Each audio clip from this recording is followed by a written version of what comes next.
Okay, so picture this. You're just chilling on the couch, right? Your cat is curled up in your lap, purring softly. They look totally relaxed, literally the absolute picture of feline tranquility.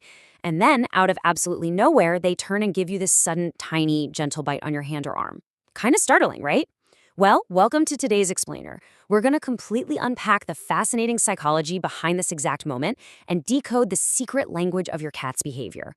If you have ever looked down and thought, why did my purring cat just bite me? Listen, I am here to validate your confusion. You are definitely not alone here. It feels like a total paradox, doesn't it? Like, why would this sweet, affectionate little friend suddenly turn all that love into a nibble? Well, as we'll explore today, this quirky behavior isn't just random. It's actually a highly specific form of communication called a love nip.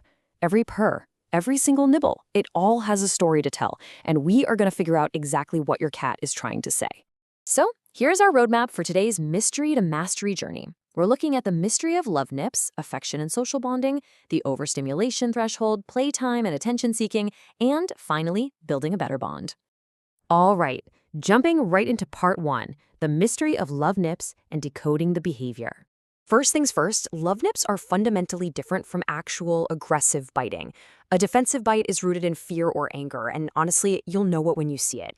It's almost always accompanied by really obvious warning signs. We're talking hissing, growling, or those totally flattened ears. A love nip, though, that happens when your cat is in a state of profound calm, or maybe right in the middle of high-energy play.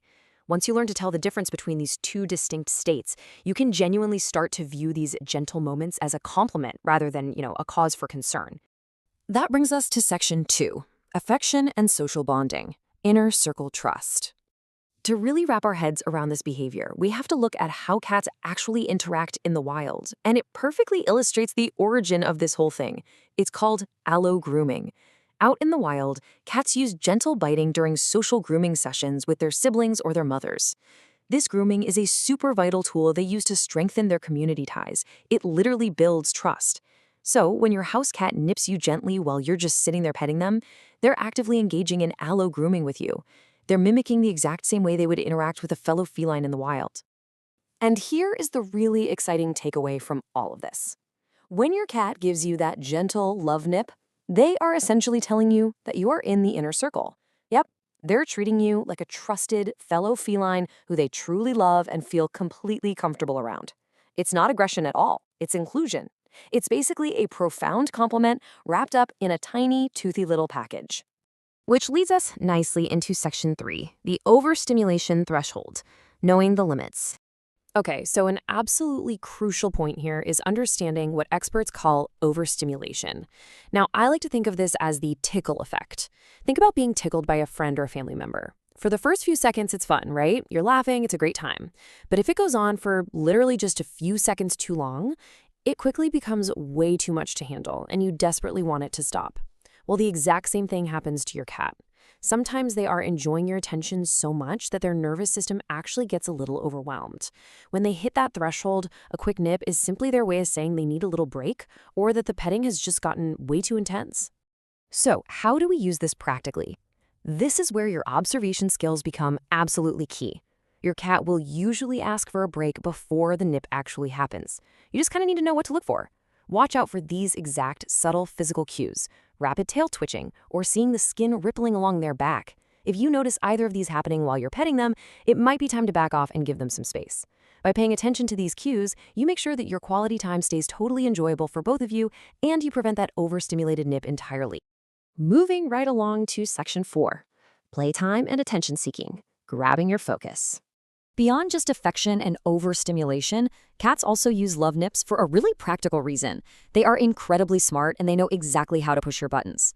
Let's walk through this direct cause and effect behavioral loop. It starts with step 1. Your cat is bored and looking for some mental or physical stimulation. Step 2. They realize you're completely distracted. Maybe you're typing on your laptop or just scrolling on your phone. Now they quickly learn which actions get a reaction from you, so they give you a tiny nip to grab your attention instantly. And then step 3. Once they have your attention, they often exhibit the zoomies or hit you with a really focused stare. This loop isn't aggression. It's literally a direct plea for playtime. So what's the actionable solution when you recognize this specific type of love nip? Simple. Break out the feather wand or the laser pointer. It is just their way of saying, hey, it is time to play. Understanding this nuance is exactly what makes sharing your life with a cat so much more rewarding. When you can identify that a nip is really just a request for a feather wand, you aren't guessing what they want anymore. You are actively listening to their body language and responding to their needs in real time. And that perfectly transitions us into our final section today, building a better bond, respecting boundaries. As we look really closely at these interactions, it is incredibly important to remember this core takeaway. Every single cat has a totally unique personality. Some cats are highly vocal when they want something, right? While others prefer to express themselves through physical touch, like these love nips we've been talking about. Recognizing these boundaries and understanding that even a little bite can be a sign of a very big heart is exactly how you become the best cat parent you can possibly be. When you respect their boundaries and respond to their specific needs, your cat feels safer, which ultimately leads to a lifetime of happy purrs. We have definitely covered a lot of ground today in this explainer, from owl grooming to the tickle effect, all the way to attention-seeking zoomies. The next time you're relaxing with your pet and you feel that gentle little nibble, well, you're gonna know exactly what's going on. So I'll leave you with this final thought to ponder. What is your cat's unique love language telling you? Take some time to observe their little quirks in a brand new light this week. Thanks so much for joining me on this awesome journey into the feline mind.